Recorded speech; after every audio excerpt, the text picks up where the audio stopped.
Sabi ko nga sa inyo, di ba? Ang dami nga birya bago ako pumunta rito. Kaya parang nakakatakot na ilapit yung sarili mo sa tao. Pero, nakakatuwa pa noon. Kahit na ganun, ang mga nakasama ko dito talagang mababait.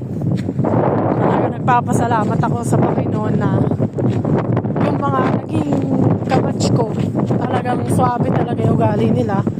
Madali lang basahin, madaling pakisamahan. Tapos yung respeto nandoon. May mga tao na kahit sino na lang nagkiklik. Pero kasi sa akin, hindi mo ako mababasag bigla yung katahimikan ko na hindi ako komportable sa'yo. Kaya nagpapasalamat ako dun sa mga naging kabatch ko dito sa Fogo Island 2025 batch 3 na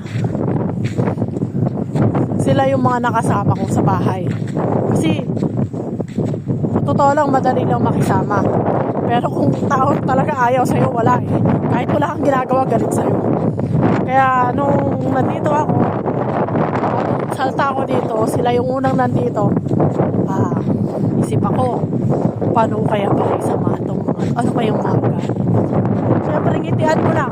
Pakinggan mo paano magsalita. Malalaman mo sila.